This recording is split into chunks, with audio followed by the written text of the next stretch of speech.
வணக்கம். திரையரங்கம். மெயின் ஹூன் நா இது ஒரு இந்தி திரைப்படம். 2004 திரைக்கு வந்து மிகப்பெரிய அளவில் வெற்றி பெற்ற இந்த திரைப்படம் டிஜிட்டல் ஃபார்மட்டில் மாற்றப்பட்டு மீண்டும் திரைக்கு கொண்டு வரப்பட்டிருக்கிறது. இந்த திரைப்படத்தினுடைய இயக்குனர் ஃபாரா கான் அவர் இயக்கி இருக்கக்கூடிய முதல் திரைப்படம் இது. இந்த திரைப்படத்தினுடைய படப்பிடிப்பு டார்ஜிலிங் பகுதிகளில் படமாக்கப்பட்டிருக்கிறது. மேற்கு வங்காளத்தில் இருக்கக்கூடிய பல பகுதிகளில் இந்த திரைப்படத்தினுடைய படப்பிடிப்பு நடந்திருக்கிறது. டார்ஜிலிங்கில் இருக்கக்கூடிய ஒரு கல்லூரியை மையமாக வைத்து எடுக்கப்பட்டிருக்கக்கூடிய திரைப்படம் இது. அந்த கல்லூரியில் நிறைய இளைஞர்கள் இளம்பெண்கள் படிச்சுக்கிட்டு இருக்காங்க. அப்படி படிச்சுக்கிட்டு இருக்கக்கூடிய அந்த கல்லூரியில் நடுத்தர வயதை தாண்டிய ஒரு மனிதர் அவர்களுடன் சேர்ந்து படிக்கணும்னு சொல்லிட்டு வர்றாரு. அந்த நடுத்தர வயதை தாண்டிய மனிதர் தான் ஷாருக் கான். டீனேஜில் இருக்கக்கூடிய இளைஞர்கள் இளம்பெண்கள் படிக்கக்கூடிய இடத்துல ஒரு குறிப்பிட்ட வயதை தாண்டிய மனிதர் வந்து வகுப்பறையில் அமர்ந்து எல்லாரும் ஆச்சரியமாக ஷாருக் கானை பார்க்குறாங்க. யாருங்க இவர் அப்படின்னு சொல்லிட்டு கிண்டல் கேலியோடு பார்க்குறாங்க. அப்படி வச்சுங்களேன், ஒரு குறிப்பிட்ட இடத்துல ஒரு இக்கட்டான இதில் அந்த கல்லூரியில் படிக்கக்கூடிய ஒரு இளைஞன், அவனுடைய பேர் லக்ஷ்மண் அப்படின்னு பேர். அந்த லக்கின்ற அந்த கதாபாத்திரம் அந்த கல்லூரியினுடைய கூரை மேலே ஏறி அவன் அப்படியே இறங்க முடியாமல் தடுமாறி அப்படி இப்படிலாம் சில பிரச்சனைகள்லாம் உண்டாகி இக்கட்டான நிலையில் அப்படியே ஒரு இடத்துலேருந்து மேலேருந்து கீழே தொங்கி இப்படிலாம் வரும்போது ஷாருக் கான் வந்து சர்வசாதாரணமாக அதில் ஏறி அந்த தன் உயிரை பற்றி பெருசாக நினைக்காம உயிரை துச்சமென நினைத்து போய் அந்த பையனை காப்பாற்றி அப்படியே அந்த பையன் தொங்கிட்டு இருந்தானா அவனை அப்படியே பிடிச்சி தூக்கி கீழே கொண்டு வந்து அப்படிலாம் இப்படிப்பட்ட காரியத்தை ஷாருக் கான் பண்ண உடனே ஷாருக் கான் வந்து கிட்டத்தட்ட அந்த கல்லூரியிலேயே கதாநாயகன் மாதிரி ஆயிடுவாங்க. எல்லாரும் அவரை வந்து இந்த நடுத்தர வயதை தாண்டி இங்கே படிக்க வந்த ஆளுன்னு சொல்லிட்டு கிண்டல் கேலியோடு பார்த்தாங்கல்ல, அந்த ஒப்பீனியன்லாம் மாறி அவரை மதித்து மரியாதை கொடுத்து அண்ணாந்து பார்க்க ஆரம்பிச்சிருவாங்க. கிட்டத்தட்ட அங்கே ஒரு கதாநாயகன் மாதிரியே ஷாருக் கான் ஆயிடுவார். அந்த இளைஞனான லக்கி அவனுக்கு ஒரு காதலி, அதே கல்லூரியில் படிச்சுட்டு இருக்கக்கூடிய பொண்ணு தான் அவ சஞ்சனா. அதே கல்லூரியில் கெமிஸ்ட்ரி டிபார்ட்மெண்ட்டில் விரிவுரையாளராக ப்ரொஃபஸராக ஆசிரியையாக பணியாற்ற வந்திருக்கக்கூடிய சாந்தினி. அந்த சாந்தினி மேலே ஷாருக் கானுக்கு ஒரு ஈர்ப்பு, ஷாருக் கான் மேலே அந்த சாந்தினிக்கு ஒரு ஈர்ப்பு.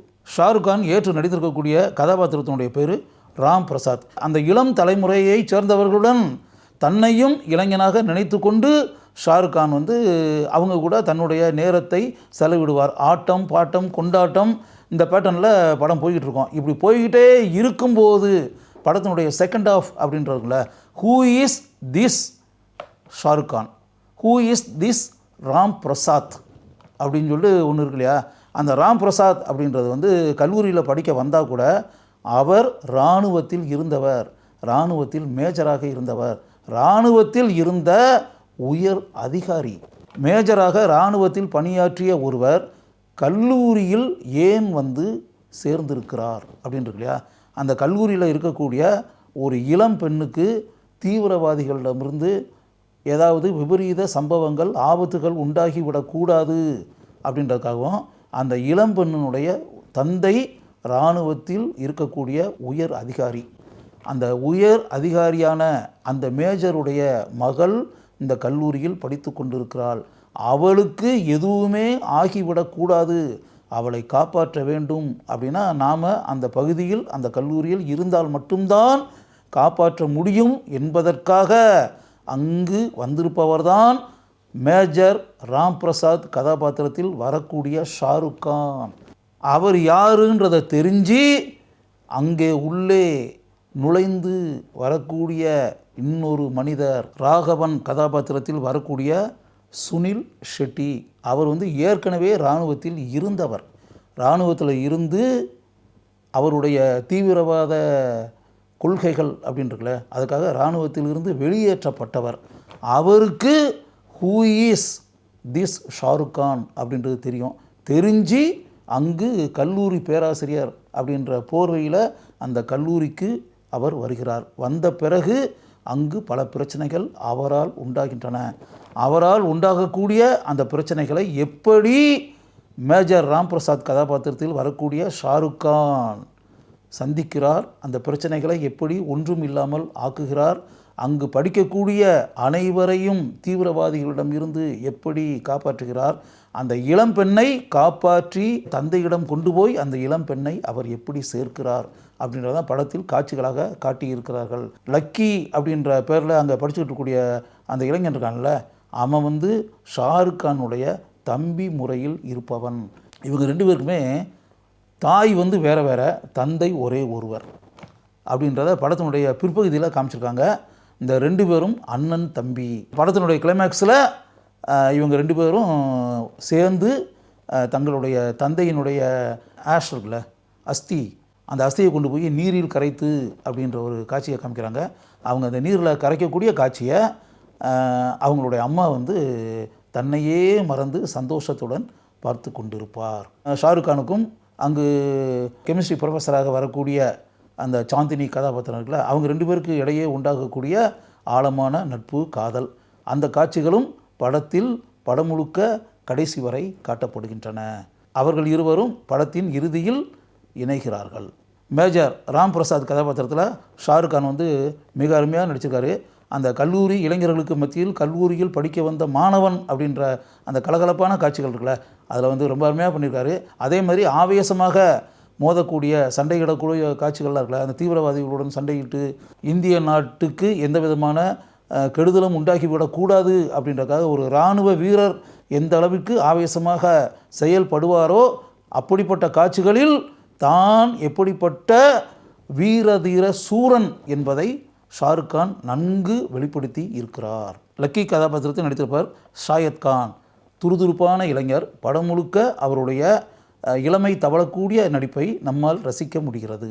படத்தினுடைய ஆரம்ப காட்சியில் நசுருதீன் ஷா வருகிறார். அவருக்கு எப்படிப்பட்ட விபரீத முடிவு உண்டாகிறது என்பதை பார்த்து நாம் அதிர்ச்சி அடைகிறோம். முன்னாள் இராணுவ வீரர் ராகவன் கதாபாத்திரத்தில் நடித்திருப்பவர் சுனில் ஷெட்டி. தான் வரக்கூடிய காட்சிகளில் தன்னுடைய திறமையை நன்கு சுனில் ஷெட்டி வெளிப்படுத்தி இருக்கிறார். சாந்தினி கதாபாத்திரத்தில் நடித்திருப்பவர் சுஷ்மிதா சென். அவர் இந்த கதாபாத்திரத்திற்கு தன்னுடைய திறமையை வெளிப்படுத்தி மிக சிறப்பாக உயிர் தந்திருக்கிறார். சஞ்சனா கதாபாத்திரத்தில் நடித்திருப்பவர் அமிர்தா ராவ். அழகான நடிகை, அருமையாக நடித்திருக்கிறார். முரளி சர்மா, கபீர் பேடி ஆகியோர் முக்கிய கதாபாத்திரங்களில் வருகிறார்கள். பொம்மன் இரானி இந்த திரைப்படத்தில் கல்லூரி பேராசிரியராக வருகிறார். ஷாருக் கானின் அம்மாவாக இதில் நடித்திருப்பவர் கிரண் கேர்.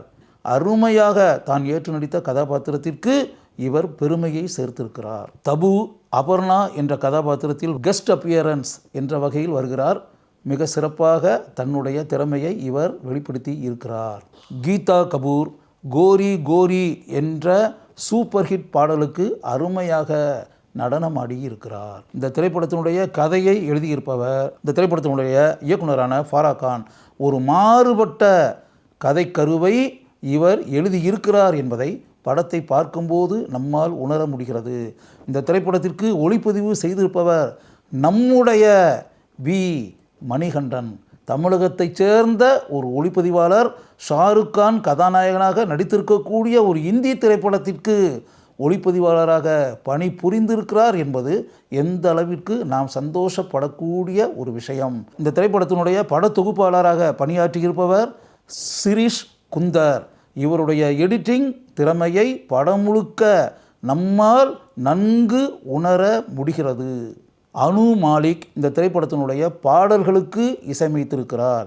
இந்த திரைப்படத்தினுடைய பின்னணி இசையை அமைத்திருப்பவர் ரஞ்சன் பரோட். அனு மாலிக் இந்த திரைப்படத்திற்காக சிறந்த இசையமைப்பாளருக்கான ஃபிலிம்ஃபேர் விருதை பெற்றிருக்கிறார். இந்த திரைப்படத்தினுடைய அனைத்து பாடல்களையும் எழுதியிருப்பவர் ஜாவீத் அக்தார்.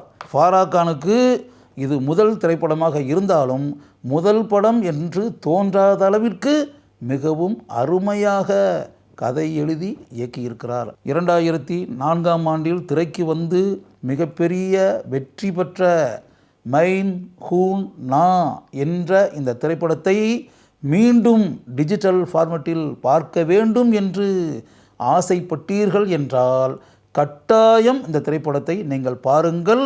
அப்போது எப்படி இந்த திரைப்படத்தை ரசித்தீர்களோ அதே போல இப்போதும் நீங்கள் கட்டாயம் ஷாருக் கானுக்காக இந்த திரைப்படத்தை ரசிப்பீர்கள் என்று எனக்கு தெரியும்.